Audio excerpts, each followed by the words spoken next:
he was arrested on the charge of it was illegal for him to leave the reservation without permission. You're watching the Spotlight Network, starring Hollywood's newsman, Logan Crawford. They now believe a single member. He works with TV and film legends. And now, Logan's shining the spotlight on the world's top emerging authors and creators. International were abducted. This is Spotlight with Logan Crawford, streaming on Roku, Apple TV, and Amazon Fire TV. I'm Logan Crawford, and right now on Spotlight, we're sharing one of the most powerful and overlooked stories in American history. The name of the book, I Am a Man, by Joe Starita, the remarkable journey of Chief Standing Bear. The book reveals how one man challenged injustice and changed civil rights forever. It is a gripping true story of loss, courage, and the fight to be recognized as fully human under the law. We're delighted to have this very talented author join us here today. We thank the team at Books to Life Marketing for helping us put him on TV today. And we ask viewers like you to support authors like him by subscribing to our channel and by purchasing his amazing book. The links are below this interview. Joe, thank you so much for joining us here today. It's an honor to be invited on the show, and I much appreciate it. And I am very interested in trying to reach as many people as I can to unfold this very powerful, complicated story that tells you a lot about America. Absolutely. We're delighted to have you on the show. And you're right, this book is a reflection of America, to see how Chief Standing Bear was treated and his fight to be recognized as fully human. Let me ask you this, Joe. What first drew you to his story, the story of Chief Standing Bear? I went to lunch when I was a reporter, and I was dining with a Native American woman who happens to be from the Ponca tribe. She touched on various aspects of this story, so I could piece together the narrative arc of it by the time the lunch was over an hour later, and I could not get it out of my head. I could just see this story, and I desperately wanted to write this story, and I rearranged my life so I could write this story. Amazing. It's a story that it represents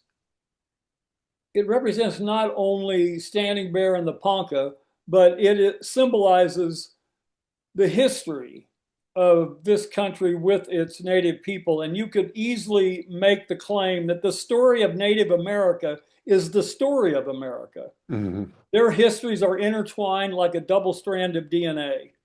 And nothing symbolizes that relationship much better than the tragic, heroic, and celebrated story of Chief Standing Bear. It's a perfect vehicle to explain the relationship of how North America, how Native America and America have interacted over the course of the last 200 years. Absolutely. Why do you think this story is still not widely known today? It's getting much more widely known than it was, say, 15 years ago. There is now a major Hollywood production underway that is going to turn this story into a movie. And they have signed the Native American who they've been after for months. He is signed as Standing Bear. He's a Native American from the Pine Ridge Reservation. They have signed his wife, who is a Cree Indian from Canada. So this in itself is a historic breakthrough, because it wasn't that long ago when Hollywood would do a movie about Jim Thorpe, the great Native Olympic star, and they cast Burt Lancaster, an Irishman, to play Jim Thorpe, a Native American. They cast Sal Mineo, a diminutive Italian, to play the role of Chief Dullknife in another major movie. And so that's over now. They are casting Native Americans to play Native Americans. And so this movie is going to dramatically illuminate and elevate the story of this courageous man. who walked 550 miles in the dead of winter to bury his only son. Wow. And ended up creating a major chapter in American history. So all of this is running through my head when I'm walking out of the restaurant and I'm saying, hey, this is a hell of a story. You're going to rearrange your life so you can carve out at least a year and a half to really drill down into this and tell the people in this country about this story. Yeah. Because it's got so many moving parts that are very powerful. Absolutely. Absolutely. Talk to us about the forced removal of the Ponca people in the 1800s, how devastating that was, and what this chapter in American history Yeah, was like. absolutely. Let me tell you exactly that. The Kentucky poet and essayist Wendell Berry is one of my favorite writers. He once observed, if you don't know where you are, you don't know who you are. Yeah. If you don't know where you are, you don't know who you are. The Mhm. country you were born in, the city, the neighborhood, the parents, the children you played with, the teachers, the place where you worshiped, all of those tributaries that flowed into creating the river of the self. Mhm. And the point he was making is the impact that place has on your identity. And nobody understood that concept better than Chief Standing Bear and his 750 Ponca, who had lived along the Niobrara River, separating Nebraska and South Dakota for more than 200 years. Wow. They knew every tree, they knew every rock, they knew every good fishing hole. They transformed their valley into lush fields of corn and squash and pumpkins. And most importantly, it is where in the white chalk bluffs along the Missouri River, it's where they buried their dead. Mhm. And among Native people, there is nothing more sacred than where they buried their dead. When the great war chief Crazy Horse, who defeated Custer at the Battle of Little Bighorn, once was asked, "Where are your lands?" His response was, "My lands are where my fathers lie buried." Mhm. And so for for the Ponca people, their homeland, it was their Mecca, it was their Jerusalem, it was their Rome. It was the most spiritual place on earth because it's where they buried their dead. So Yeah. you can imagine their shock and horror when one cold January day in 1877, a strange white man from New York, of all places, the Mhm. Upper East Side, came to their village and told them that the Great White Father back east wanted Standing Bear and all 750 Ponca to pack up their belongings as fast as they can, hitch up their horses to the wagon, put everything they could in those wagons, and start walking 550 miles south in the dead of winter to Oklahoma. Wow. And Standing Bear said no. The other chief said no. So they put him in jail. Mhm. And even after weeks, they still refused to go. So the army was called in and they encircled the camp and they cut off all of the food and water to the 750 Ponca living in their beloved village, their Mhm. Mecca, their Rome, their Jerusalem. And in a short matter of time, 2, 3 days, the very young and the very old were weak and close to death. Mhm. So at that point, Standing Bear and the other chiefs gave in. The primary obligation of any chief of any of the 565 recognized tribes in the United States was always the welfare of their people. Mhm. And when those people were threatened with death, the very young and the very old, they had no other choice than to say yes. Yeah. So they agreed to pack up their belongings, hitch up their wagons, and it had been an unusually rainy spring. They began trudging through the mud and the muck in early May on their way to a 550-mile journey to what was then called the Indian Territory. It later became the state of Oklahoma.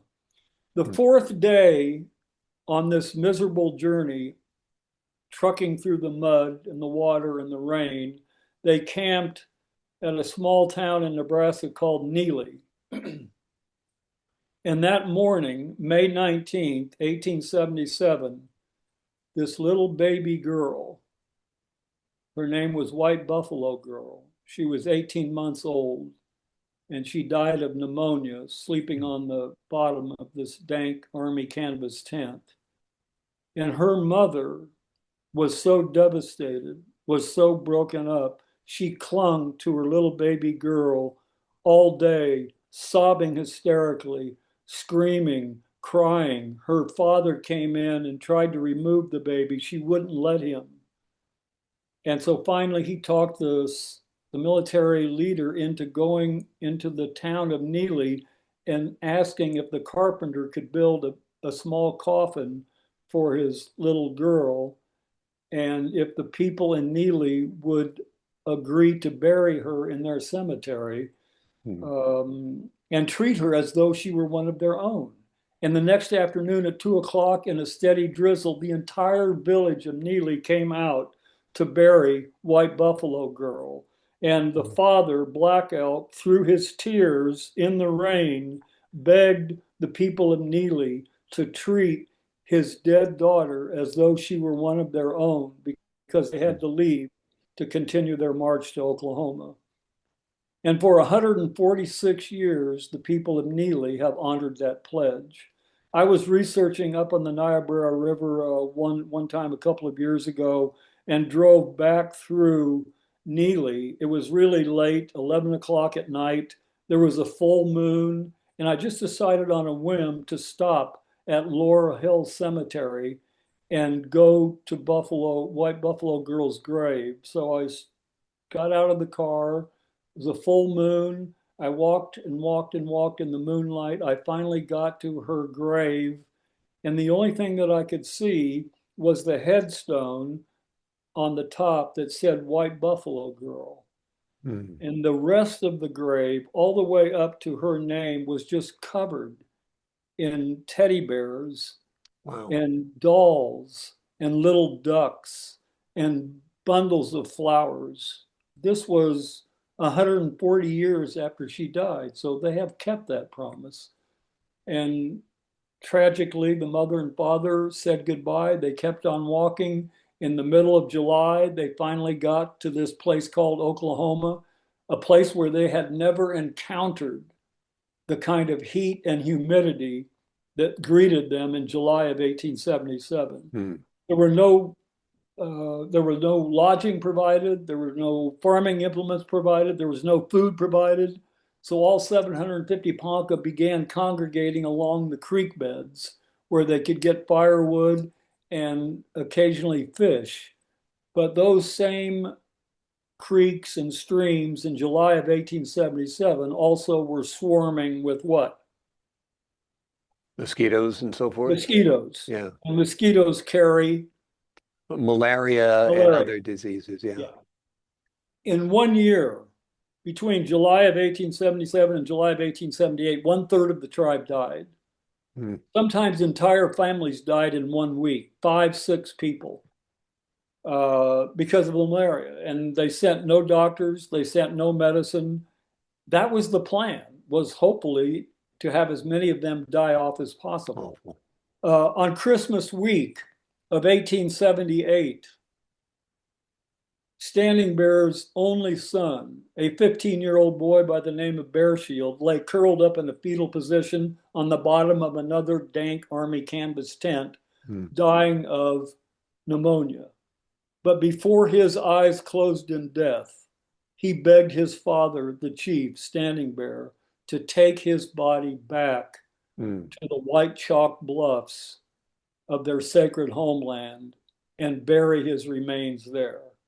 And Standing Bear promised that he would fulfill his son's request. And so on January 2nd, 1879, he dressed his only son in his buffalo robe, put him in the back of a rickety wagon, and he and 29 other Ponca, 20 men, and about 11 women and 7 or 8 children, they all began walking north January 2nd, 1879, on a morning in which the wind and the temperature came in at 19 below zero. Mm-hmm. And they were walking into a Canadian northerner that was coming right at them. They had very little money, very little food, very little clothes. They would tunnel into haystacks at night and dig into haystacks to keep from freezing to death. Sometimes farmers would give them a cow and they would butcher it. And they limped along one day at a time, 1 week at a time, 1 month at a time, until finally, in late May of 1878, late April of 1878, they finally made it to the Omaha Reservation, about 480 miles from where they started. And the Omaha were their friends, they were their allies. There was a lot of intermarriage. And the Omaha took one look at these 30 Ponca and they were shocked at what they saw.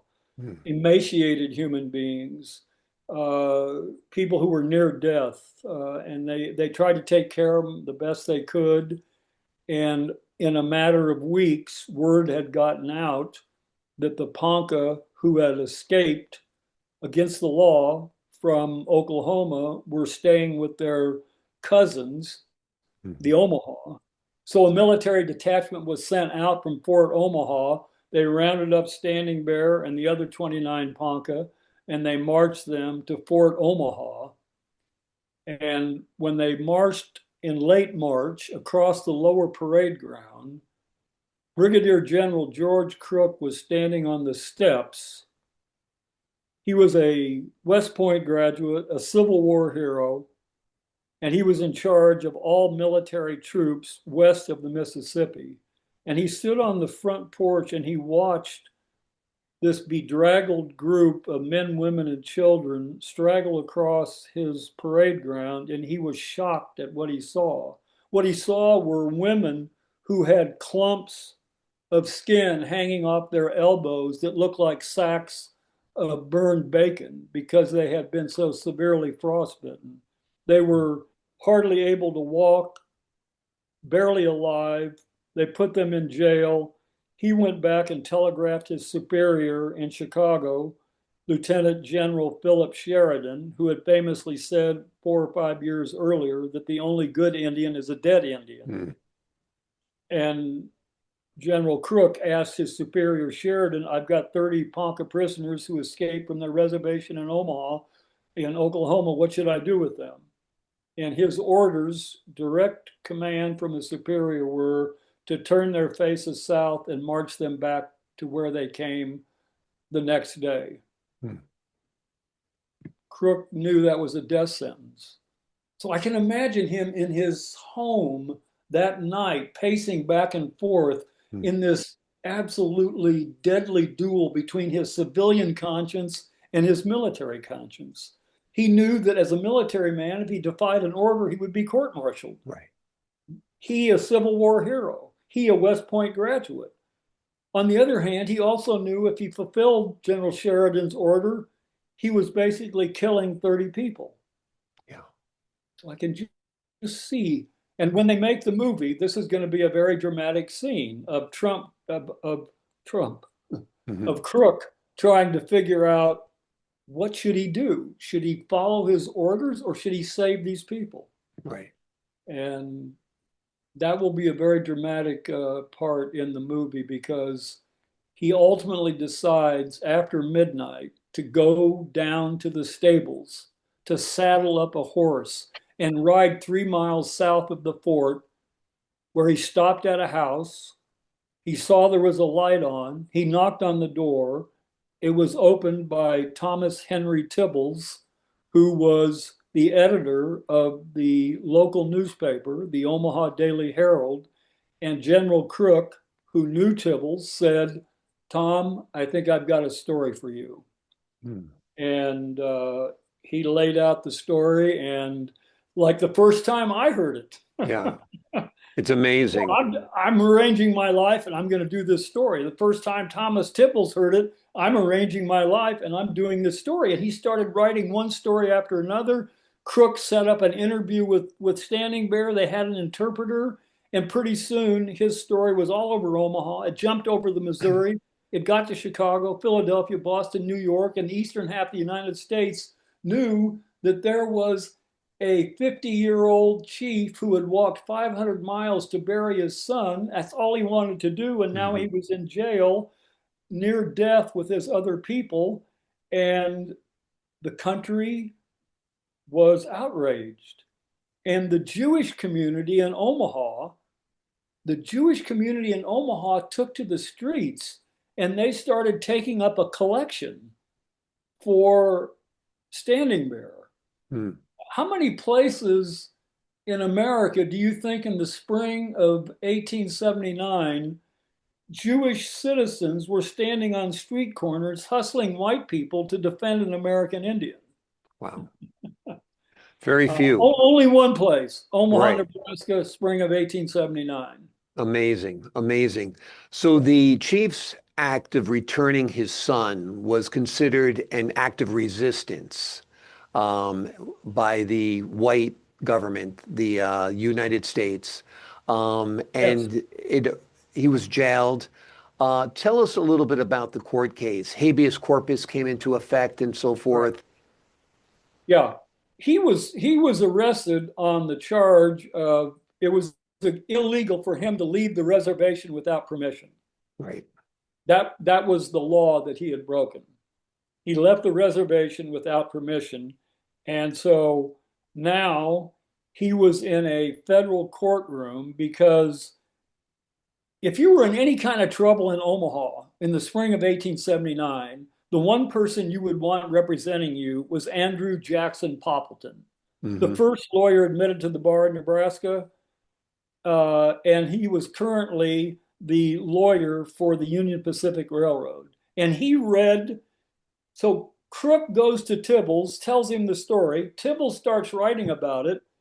The lawyer, Andrew Jackson Poppleton, reads the story and, like all of us, becomes totally engrossed in it and says, oh, the hell with this. We're not going to allow a 50-year-old man who walked 500 miles to bury his son rot in a military jail.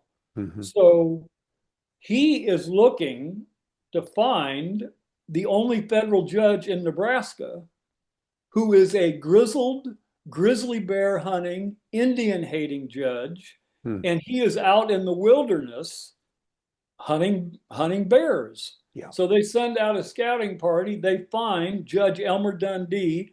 The lawyers tell him why they want him back. He comes back. They explain the case to him, and he is willing to listen to their arguments as to why Standing Bear was being illegally held.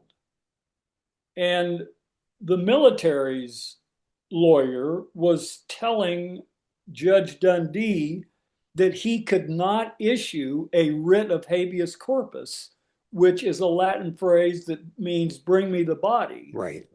If Judge Dundee agreed to a writ of habeas corpus, that meant the Army would have to prove how it had the legal right to keep Standing Bear from burying his son. And to the shock and amazement of everybody, this grizzled, the only federal judge in Nebraska, agreed to hear the case, and he heard from the lawyers representing the military that only a citizen could file for a writ of habeas corpus, and Standing Bear was not a citizen. And then Judge Dundee pointed out, if you read the language carefully, it says any citizen or person can file for a writ of habeas corpus. And so the question narrows down after all of this drama and death and destruction. The question narrows down to whether or not Standing Bear was a person. So Judge Dundee took the Webster dictionary and he turned to the P's and he looked up person and he read out loud in this packed courtroom on the floor of a federal courthouse on the corner of 15th and Dodge Streets. He read the definition of a person. And at the end, he said to the court, I think everybody here has to agree that by that definition, that man over there is a person. Mm. And so then the military had to prove that it had a legal right to hold Standing Bear and his followers in jail. Mm. And the judge listened to all of the testimony. And at 10 o'clock on May 2nd, he adjourned the court, but there was a bit of commotion.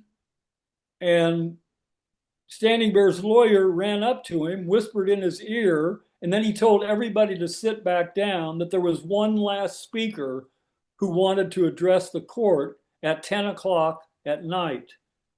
And everybody in the courtroom saw him rise slowly from his chair in a full buckskin outfit with a large bear claw necklace and a single eagle feather in his hair.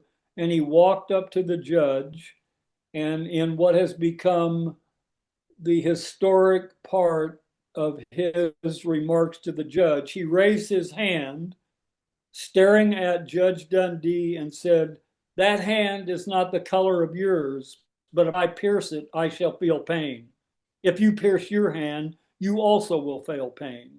The blood that will flow from mine is the same color as yours. I am a man. The same God made us both. Mm. And then there was silence, and then you could start to hear people in the back crying and weeping softly, trying not to create any commotion. And Judge Dundee let Standing Bear sit back down, and he told the court, I will take this under advisement, and I will issue a ruling as soon as I have gone through all of the testimony. That was on the evening of May 2nd. 10 days later, on May 12th, Judge Elmer Dundee, the only federal judge in Nebraska, made legal history by ruling in favor of Standing Bear. Wow. And this was the first time in the 103-year history of the United States that an American Indian walked into a United States courtroom and came out the winner. Wow. That had never happened before. And Judge Dundee said, from this point forward, Standing Bear and all like him are to be regarded as a person within the meaning of the law, entitled to some of the same constitutional privileges as the more fortunate white race. And he let Standing Bear go. And Standing Bear gathered up the bones of his son, and they started walking the very next day, about 100 miles back to the sacred chalk bluffs along the Missouri River, where Standing Bear put his son's remains in a large leather bag and buried them somewhere in their sacred land, their Jerusalem, their Mecca, their Rome.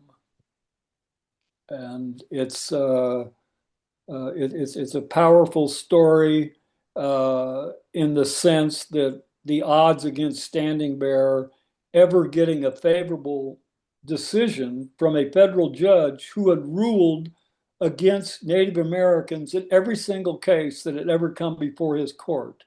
But there was something touching about a father who only wanted to bury his son that really struck Judge Dundee, who also had a son that he was deeply fond of. And this son went on to build Coney Island, the famous amusement park in New York. And so that bond between father and son, it really paid off in Standing Bear's favor. Amazing. Amazing. It's a riveting story. You're a riveting writer and storyteller. You combined your skills so well in this book and in this interview as well. It is amazing. I mean, I think that even Standing Bear's love for his son shows his human side. If it had to be, if it had to be deciphered by a court, It's amazing. There are so many parallels also between the civil rights movement and those first steps made by Chief Standing Bear. I think he made a lasting impact not only on the American Native American community, but of course the American community and the civil rights movement Yes. at Yes, the entire as well. purpose of the American Revolution was to establish civil justice and human rights. Right. That was the point of the American Revolution, to establish civil justice and human rights. And that's what this trial was about. That's what this trial was about. And I think when I stand back as far as I can and look at this through a telescope, and what is the ultimate meaning of this? What I've always believed is that a good work of art, regardless of the medium, a good book or a good film or a good play or a good opera or any piece of good art should always seek to do one thing.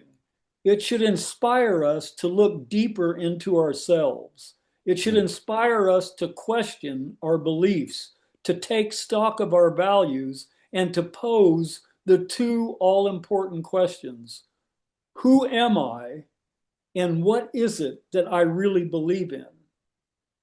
A good work of art, regardless of the medium, should always inspire us to connect more deeply with ourselves, with our family and friends, and ultimately enable us to view the world around us with more sensitive and compassionate eyes. And I think that is what Standing Bear has allowed us to do.